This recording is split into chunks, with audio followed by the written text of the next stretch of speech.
Hi ಎಲ್ಲರಿಗೂ ನಮಸ್ಕಾರ. ಎಲ್ಲರೂ ಹೇಗಿದ್ದೀರಾ? ಎಲ್ಲರೂ ಚೆನ್ನಾಗಿದ್ದೀರಾ ಅಂತ ಭಾವಿಸ್ತೀನಿ. Welcome back to my channel. ಇವತ್ತಿನ ರೆಸಿಪಿ ಏನಪ್ಪಾ ಅಂತಂದರೆ ಸ್ಪೆಷಲ್ ಚಿಕನ್ ಕುರ್ಮಾ ಅಂತ ಹೇಳಿ. ಬನ್ನಿ ಹೇಗೆ ಮಾಡೋದು ಅಂತ ನೋಡೋಣ. ಮೊದಲಿಗೆ ಇವಾಗ ನಾನು 1 kg ಚಿಕನ್ನ ತಗೊಂಡಿದ್ದೀನಿ. ಇದನ್ನು ನೀಟಾಗಿ ತೊಳೆದು ಇಟ್ಕೊಂಡಿದ್ದೀನಿ. 10 ಬಾದಾಮಿ, 10 ಗೋಡಂಬಿ ಮತ್ತು 1 ಸ್ಪೂನ್ ಅಷ್ಟು ಕಲ್ಲಂಗಡಿ ಬೀಜನ ನಾನು ನೆನೆಯಾಕಿಟ್ಟಿದ್ದೀನಿ. ಒಂದು 5 ನಿಮಿಷ ಬಿಸಿನೀರಲ್ಲಿ ನೆನೆ ಹಾಕಿದ್ರೆ ಸಾಕು. ಇದನ್ನ ಇವಾಗ ಚೆನ್ನಾಗಿ ನೈಸಾಗಿ ರುಬ್ಕೋಬೇಕಾಗುತ್ತೆ. ಇವಾಗ ನೋಡ್ತಾ ಇರ್ಬೋದು, ರುಬ್ಕೊಂಡು ಒಂದು ಸೈಡಲ್ಲಿ ಎತ್ತಿಟ್ಕೋತೀನಿ. ಒಂದು ಪಾತ್ರೆನ ಇಟ್ಕೊಂಡು ಒಂದು 1/4 ಕಪ್ ಅಷ್ಟು ಎಣ್ಣೆನ ಹಾಕೊಂಡು 4 ಮೀಡಿಯಂ ಸೈಜ್ ಈರುಳ್ಳಿನ ಸ್ಲೈಸಾಗಿ ಕಟ್ ಮಾಡ್ಕೊಂಡು ಚೆನ್ನಾಗಿ ಫ್ರೈ ಮಾಡ್ಕೋಬೇಕಾಗುತ್ತೆ. ಇದನ್ನ ಈ ರೀತಿಯಾಗಿ ಫ್ರೈ ಮಾಡ್ಕೊಂಡು ಈ ಥರ ಗೋಲ್ಡನ್ ಬ್ರೌನ್ ಬರೋ ಥರ ಫ್ರೈ ಮಾಡ್ಕೊಂಡು ಎತ್ತಿಟ್ಕೋಬೇಕಾಗುತ್ತೆ. ಈಗ ಅದೇ ಎಣ್ಣೆಗೆ ನಾನು ಇವಾಗ 1 ಸ್ಪೂನ್ ಅಷ್ಟು ನಾನು ಜೀರಿಗೆ, 8 ಲವಂಗ, 6 ಏಲಕ್ಕಿನ ಹಾಕೊಂಡು ಒಂದು 2 ಪಲಾವ ಎಲೆನ ಹಾಕೊಂಡು ಈ ಸ್ಪೈಸಸ್ಗಳೆಲ್ಲ ಚೆನ್ನಾಗಿ ಫ್ರೈ ಮಾಡ್ಕೋಬೇಕಾಗುತ್ತೆ. ಈ ಫ್ರೈ ಆದಮೇಲೆ ನಾವೇನು ಚಿಕನ್ನ ಮೊದಲೇ ತೊಳೆದಿಟ್ಕೊಂಡಿದ್ವಿ ಅದನ್ನು ಸಹ ಎಣ್ಣೆಯಲ್ಲಿ ಹಾಕೊಂಡು ಚೆನ್ನಾಗಿ ಫ್ರೈ ಮಾಡ್ಕೋಬೇಕಾಗುತ್ತೆ. ಈ ಎಣ್ಣೆಲಿ ಚೆನ್ನಾಗಿ ಫ್ರೈ ಮಾಡೋದ್ರಿಂದ ತುಂಬಾನೇ ಚೆನ್ನಾಗಿ ಟೇಸ್ಟ್ ಬರುತ್ತೆ. ಈ ಎಣ್ಣೆಲಿ ಚೆನ್ನಾಗಿ ಫ್ರೈ ಮಾಡ್ಕೋಬೇಕಾಗುತ್ತೆ. ಇವಾಗ ನೋಡಿ ಆಲ್ಮೋಸ್ಟ್ ಫ್ರೈ ಆಗಿದೆ. ಇವಾಗ ಒಂದು 3 ಟೇಬಲ್ ಸ್ಪೂನ್ ಅಷ್ಟು ನಾನು ಶುಂಠಿ ಬೆಳ್ಳುಳ್ಳಿ ಪೇಸ್ಟ್ನ ಹಾಕೊಂಡು ಒಂದ್ಸಲ ಚೆನ್ನಾಗಿ ಮಿಕ್ಸ್ ಮಾಡ್ಕೋಬೇಕಾಗುತ್ತೆ.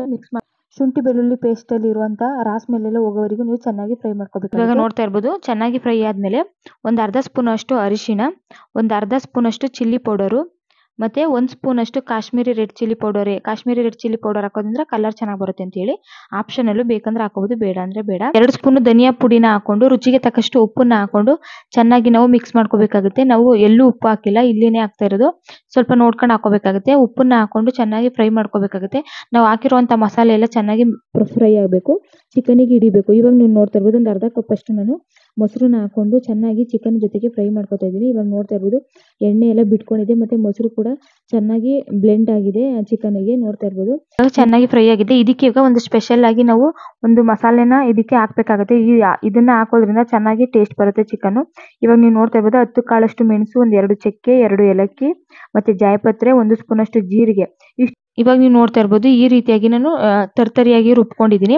ಈ ರುಬ್ಕೊಂಡಿರುವಂತದನ್ನ ಸ್ವಲ್ಪ ಈರುಳ್ಳಿಗೆ ಹಾಕೋತಾ ಇದ್ದೀನಿ, ಇನ್ನೊಂದು ಸ್ವಲ್ಪ ಎತ್ತಿಟ್ಕೋತಾ ಇದ್ದೀನಿ. ಸ್ವಲ್ಪ ಚಿಕನಿಗೆ ಹಾಗೆ ಹಾಕ್ತೀನಿ, ಇನ್ನೊಂದು ಸ್ವಲ್ಪ ಈರುಳ್ಳಿ ಜೊತೆ ಚೆನ್ನಾಗಿ ಮಿಕ್ಸ್ ಮಾಡಿ ಹಾಕೋತೀನಿ. ಈ ರೀತಿ ಹಾಕೋದ್ರಿಂದ ಒಂಥರ ಸ್ಪೆಷಲ್ ಆಗಿ ಫ್ಲೇವರು ಕೂಡ ಬರುತ್ತೆ ಮತ್ತೆ ಟೇಸ್ಟು ಕೂಡ ಚೆನ್ನಾಗಿರುತ್ತೆ. ಸ್ವಲ್ಪ ಮಿಕ್ಕಿಸ್ಕೊಂಡಿರುವಂತದನ್ನ ಪೌಡ್ರನ್ನ ನಾನು ಇವಾಗ ಚಿಕನ್ ಒಳಗೆ ಹಾಕಿ ಚೆನ್ನಾಗಿ ಫ್ರೈ ಮಾಡ್ಕೋಬೇಕಾಗುತ್ತೆ. ಇದನ್ನ ಒಂದ್ಸಲ ಮಿಕ್ಸ್ ಮಾಡ್ಕೊಂಡ್ರೆ ಸಾಕು. ಇದನ್ನ ಕ್ಲೋಸ್ ಮಾಡಿ ನಾವು ಒಂದು 5 ರಿಂದ 10 ನಿಮಿಷ ಬೇಯಿಸ್ಕೊಳ್ಳೋದ್ರಿಂದ ನಾವು ಹಾಕಿರುವಂತ ಮಸಾಲೆ ಎಲ್ಲ ಚಿಕನ್ಗೆ ಚೆನ್ನಾಗಿ ಹಿಡಿಬೇಕು ಮತ್ತೆ ಉಪ್ಪು ಖಾರ ಹಿಡಿಬೇಕಲ್ಲ. ಸೊ ಹಂಗಾಗಿ ಒಂದು 10 ನಿಮಿಷ ಬೇಯಿಸ್ಕೊಂಡ್ರೆ ಸಾಕು. ನೀವು ನೋಡ್ತಾ ಇರ್ಬೋದು, ಚಿಕನ್ ಎಲ್ಲ ಚೆನ್ನಾಗಿ ಬೆಂದಿದೆ ಮತ್ತೆ ನೀರು ಕೂಡ ಬಿಟ್ಕೊಂಡಿದೆ. ಇವಾಗ ಮೊದಲೇ ನಾವೇನು ಪೇಸ್ಟ್ ಮಾಡ್ಕೊಂಡಿದ್ವಿ ಗೋಡಂಬಿ, ಬಾದಾಮಿ ಮತ್ತೆ ಕಲ್ಲಂಗಡಿ ಬೀಜದ್ದು, ಅದನ್ನು ಸಹ ಪೇಸ್ಟ್ನ ನಾನು ಇವಾಗ ಚಿಕನ್ ಒಳಗೆ ಹಾಕೊಂಡು ಚೆನ್ನಾಗಿ ಮಿಕ್ಸ್ ಮಾಡ್ಕೊತೀನಿ. ಅದಕ್ಕೇನೆ ಸ್ವಲ್ಪ ನೀರನ್ನು ಹಾಕೊಂಡು ಫ್ರೈ ಮಾಡ್ಕೋಬೇಕಾಗುತ್ತೆ. ನಾವೇನು ಡ್ರೈ ಫ್ರೂಟ್ಸ್ನ ನಾವು ರುಬ್ಬಿ ಹಾಕೊಂಡಿದ್ವಿ, ಇದರಿಂದ ಸ್ವಲ್ಪ ಈ ಗ್ರೇವಿ ಸ್ವಲ್ಪ ಥಿಕ್ನೆಸ್ ಬರುತ್ತೆ. ಇದೇನೇ ಇದಕ್ಕೆ ಮೇನು ಥಿಕ್ನೆಸ್ ಬರೋದಕ್ಕೆ ಡ್ರೈ ಫ್ರೂಟ್ಸ್ದೇನೆ ಮೇನು. ಇವಾಗ ನೀವು ನೋಡ್ತಾ ಇರ್ಬೋದು, ಈರುಳ್ಳಿ ಜೊತೆಗೆ ನಾನೇನು ಸ್ಪೈಸಸ್ಗಳನ್ನೆಲ್ಲ ರುಬ್ಬಿಟ್ಕೊಂಡಿದ್ದೆ ಅದನ್ನು ಸಹ ಈರುಳ್ಳಿ ಜೊತೆ ಹಾಕಿ ಚೆನ್ನಾಗಿ ನೋಡಿ ಒಂದ್ಸಲ ಗ್ರೈಂಡ್ ಮಾಡಿಕೊಂಡು ಈ ಚಿಕನಿಗೆ ಹಾಕೋತಾ ಇದ್ದೀನಿ. ತುಂಬಾನೇ ಚೆನ್ನಾಗಿರುತ್ತೆ. ನೀವು ನೋಡ್ತಾ ಇರ್ಬೋದು, ಇವಾಗ ಚೆನ್ನಾಗಿ ಮಿಕ್ಸ್ ಮಾಡಿಕೊಂಡು ಅದಕ್ಕೇನೆ ಸ್ವಲ್ಪ ನೀರನ್ನ ಮಿಕ್ಸ್ ಮಾಡಿ ಹಾಕೋತಾ ಇದ್ದೀನಿ. ತುಂಬ ಏನು ನೀರು ಹಾಕೋ ಅವಶ್ಯಕತೆ ಇರಲ್ಲ. ನಮಗೆ ಚಿಕನ್ ಗ್ರೇವಿಗೆ ಎಷ್ಟು ಬೇಕೋ ಅಷ್ಟು ಹಾಕೊಂಡ್ರೆ ಸಾಕು.